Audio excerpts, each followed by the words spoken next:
In medical news, a new study underscores the dangers of adults sharing beds with their infants. Rise News medical contributor Dr. Aletha Maybank joins us now with that story and much more. Surprising to read that some 2,000 babies died in 2010, and most of that was related to this. Right. I mean, this has been known by the American Academy of Pediatrics for a while, the risk of sharing a bed with your infant. What's new about this particular study that came out is that it's looking at the spectrum of age. So when an infant dies, we say infant mortality.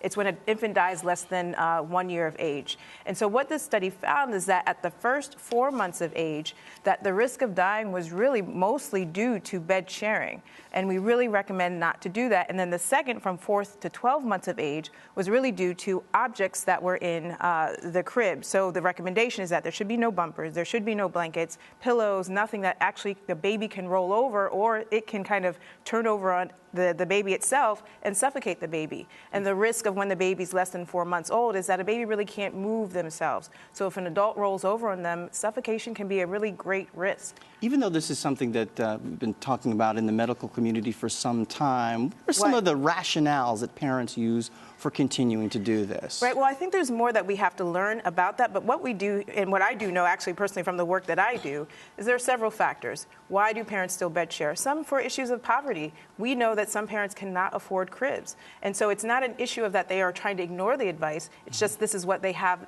access to.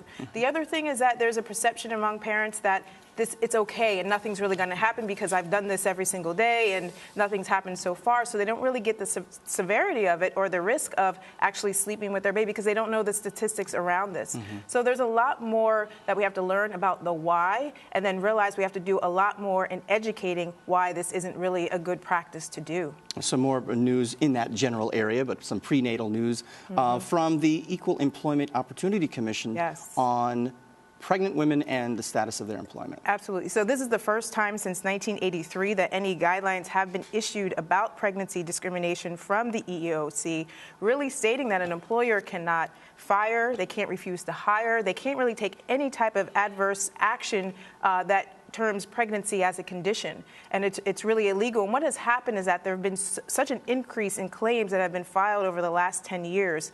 And the commission has noticed that a lot of the employers are actually losing the claims. So they felt this was an opportunity, one, to set a policy forward, but also to educate employers that this really isn't right. It really isn't just. And it's really interesting to be in a country in which we don't really quite support yet pregnancy and understand the importance that pregnancy is important for having healthy children. And being able to support a woman while she's pregnant is very important to create healthy children.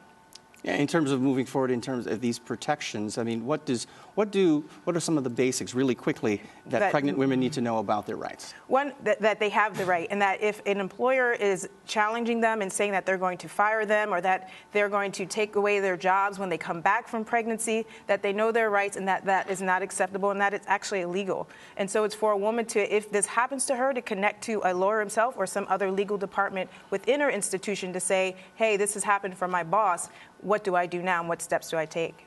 Dr. Aletha Maybank, always a pleasure. Thank you for joining us, our Rise News medical correspondent. And that'll be it for me. I'm Gary Anthony Ramsey. Debbie Turner-Bell will rejoin you tomorrow. And thanks you for watching Arise America.